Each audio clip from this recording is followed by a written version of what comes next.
Yo, what up? We out here again with the Buff Missionary. Like, subscribe, share, all that good stuff. You know what to do. And we're back with another episode, setting sail in the house, vlog, podcast. We out here live and available on all podcast streaming platforms and on YouTube. Just search, as you saw before, the Buff Missionary. We out here. Today is, I was gonna say bittersweet, but I don't know if it's sweet. I'm gonna have to find it on the other end. But it is my last day in Palau after the vacation that I was able to come and spend out here. And it's been amazing, from hanging out at the school to catching up with my Palauan mom, Palauan different families, and just hanging out here at the house with the Jack Squad. Shout out for all the awesome things that y'all done for us, and everybody really. It's been really great to be back home, and the only thing I can think of now is the fact that it's gonna be 4 degrees in Chicago when I land. It was 94 degrees here today. That is a 90-degree swing, and by Monday afternoon, that's where I'm gonna be. My buddy sent me a picture of his driveway. I parked my car at his house and took an Uber to the airport there in Chicago, and he had 9 inches of snow. So I'm gonna have to deal with that. At least he let me know. He said he didn't want me to show up wearing shorts. I won't. Got my pants on, I'll be ready to go. But you know, this is 2022, and there's a short thought that I want to share with you looking into the new year here. You know, looking back on 2021, first off, a lot of crazy things that happened. I actually did a worship thought for the SM group for New Year's Day. We had a little get together for that, and I talked on this a little bit, and we went through a whole hit list of things that had happened in 2021, from the insurrection and anarchy, if you want to call it that, at the US Capitol in DC.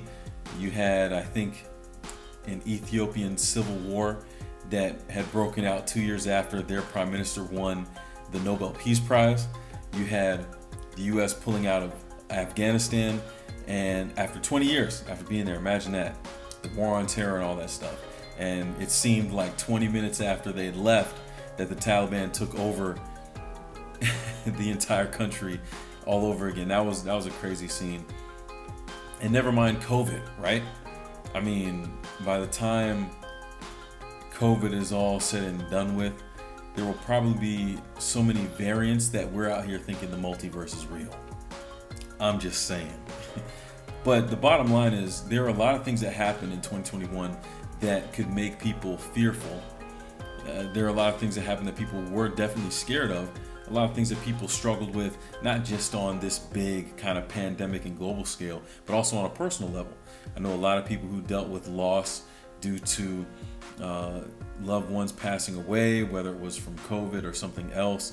And those things are hard. And you're dealing with that in the midst of all the other things that's going on in the world that you're supposed to be, you're expected to just be able to go on as if nothing's going on and handle your business. It's not easy. And a lot of people are kind of scared and fearful for what's going to come as well. And I find it funny because, being a Christian, a Seventh-day Adventist at that, something that Adventists and Christians, I guess generally speaking, tend to do when things get bad is they start talking about, I mean, obviously the end of time, but more things like the judgment that's coming, mark of the beast, and that's another conversation for another time. But the bottom line is, people are looking at these times and they don't seem very confident. They don't seem like they have very much assurance of where they are, the relationships that they have, and how those relationships can actually deliver them as opposed to destroying them, as we talked about earlier, right? And when I was prepping for this worship thought, it actually, it was cool how it worked out. I had to preach in church on Sabbath, my first Saturday here, and I actually based that sermon off of the research paper that I did for my Old Testament exegesis class. which was dope. It turned out really well. I was very happy for that. Especially the research and the things I was able to discover personally, it just made it that much cooler to speak it out. But anyways, the New Testament exegesis class that I had focused on Revelation and eschatology. Same professor, same books. Managed to pass both classes with the same grade, even though I'm pretty sure I missed some of the assignments because I got them confused between classes. But anyway, I had a good time looking for mission, both in the Old Testament class and the New Testament class, and how mission is a big part of Revelation. So this was interesting, and the thing that stuck out to me, and the thing that I made my point on, what I want to talk about here today is this. Usually, given all the things going on in the world, when people look into the book of Revelation, they're looking for the doom and gloom. They're looking for the judgment. They're looking for the hellfire. They're looking for this list of requirements that if you're not up to snuff, and if you're not on par with all that, oh, you're going to hell. That's more of what people think of when they look at Revelation, but I feel like that's not a very hopeful picture. It's not a very reassuring picture. And it's not a picture that gives people confidence. It's a picture that makes people more nervous of what's to come and if they're ready for it, instead of instead of having any kind of confidence or any kind of base. You get what I'm saying. So what I discovered was that we actually tend to blow by the first part of the book, which in my opinion now is probably the most important, because it lays the context and the foundation. That's the word I was looking for. It lays the foundation for how everything else in the book of Revelation should be viewed. And think about this, right? It's the revelation of Jesus Christ. It's not the revelation of doom. It's not the revelation of judgment. It's not the revelation of fire and brimstone. It's not the revelation of plagues. Like, those things might be elements that show up in the book of Revelation, but it's the revelation of Jesus Christ. And when we think about why Jesus came to this earth, it was a mission. It was a missionary project that he was coming on. He came here to show us the reality of God's love. Yes, sir. We out here. That's my dude, Thomas. We're both leaving tonight. Kind of sucks. Huh? Oh, that's what's up. All right, cool. Little commercial break right there. And I actually lost my train of thought. Might have to cut this. So, let's see. I actually did lose my train of thought. Woo! Hey, we out here, man.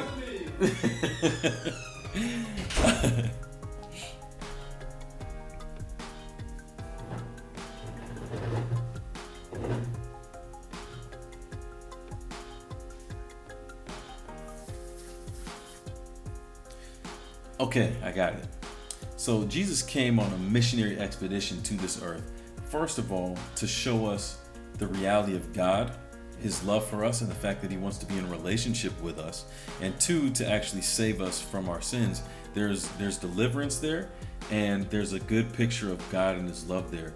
Those are things to be excited about. That's why the gospel is good news.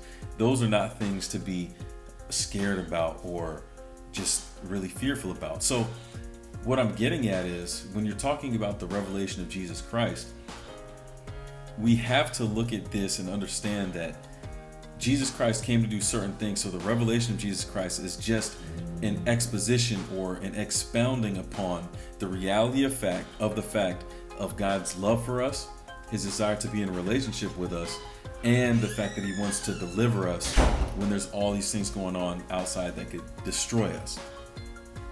Now, when you keep that in mind, what you read in the first few chapters of Revelation makes all the sense in the world. Again, typically we skip right through and we pick on the messages to the 7 churches, which is the intro to Revelation. We pick on the critiques that are given to the churches by Jesus, and more often than not, people only focus on Laodicea and say, everyone is very quick to identify the church of today and people today in general as Laodicea, lukewarm. They can't make a side, and they talk about that God would want to spit you out of their mouth. They focus on all of that. The issue is they go right past this awesome description of Christ and the fact that he's fully equipped to deal with all of the mistakes and all of the shortcomings of the different churches to help them to be the best that they can. And I believe this is in verses 12 and 13 of chapter 1.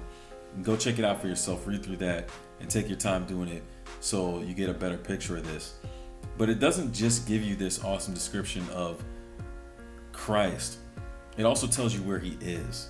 And this is the part that stood out to me the most. It says that, I think it's in the end of verse 13, that Jesus is walking in the midst of the lampstands. The midst of the lampstands. In verse 20, Jesus tells John that the lampstands are the churches. So essentially, Jesus is walking in the midst of his churches. Again, when we look at the mistakes of the church, we forget that Jesus is standing in the midst of those churches. People kind of have church, they look at it weird, at least from what I see. Church doesn't seem to be a place that's very inviting for people who make mistakes. It doesn't seem to be a place that is comfortable or welcoming or heartwarming for people who are failures, not succeeding, and not doing things that they know they should be doing. Oftentimes, church can be the exact opposite, and because people feel judged so much when they come to church, they end up leaving and never come back. But Jesus is not in the midst of these churches while they're perfect and while they're doing everything that he wants them to do. He's in the midst of them while they're struggling, while they're balancing and fighting between the good things that they're doing and the bad things that they're doing. But the key is that Jesus is there and he has all the tools and all of the skills that it takes to help everyone get back up to the best level that they can be. That's the point of the messages to the 7 churches. And of course, when you're thinking back to the Old Testament symbolism of what the lampstand stood for, it's mission. God always has had his people to go and share this good news and this gospel of the reality of a relationship with Christ, who wants to deliver us with everybody. And that's why Jesus is walking in the midst of these lampstands, because in the end of time, when everything else in the book of Revelation is going to happen, all the doom and gloom and fire and brimstone and hellfire and all that stuff, when all of that stuff happens, God needs a people to be willing to say, hey, you know what? Yeah, I have made mistakes, and yeah, I'm not perfect, but Jesus has what it takes to help me to be a better lampstand, to shine and to show the light of Jesus and the truth of Jesus to a world that really needs it. Clearly, the world is getting darker and darker as we progress through history. But the darker the world gets and the darker these circumstances become, the brighter and the more necessary it is for us to be shining brightly as lights for Jesus and his cause. So, briefly, I want to wrap it up by saying this. When you go into this new year, don't be fearful about the imperfections that you might have. People have probably spent a lot of time the last couple days working on their resolutions and all the things that they want to do that they've failed on in the past. Don't get caught up in all of that. If there's anything that you resolve to know this, that Jesus is okay being in your midst, even though you're not perfect. And he's there because he has the tools and the skills and the know-how to help you to be the best version of yourself. That, I think, is probably the greatest idea that we can understand, appreciate, and put into practice. Not just for this year, because it's a new year, but every day moving forward, because that's what it's going to take, especially given what we're seeing out here in the world today. So I'm going to leave it at that. I still got some packing to do. Not really done yet. Got another load of laundry to go. And at this point, just a few hours before we're going to be heading to the airport, and 20 some hours worth of flying to get back across the Pacific. Definitely not looking forward to it, but you got to do what you got to do, and we'll be ready on the other side. So hey, once again, this is the Buff Missionary. Like, subscribe, share, and follow Buff Missionary on Instagram and YouTube, and Setting Sail Podcast on all your podcast streaming platforms. And remember, to exist, it's not enough. We out here to be out here. So until next time, let it do what it do, baby.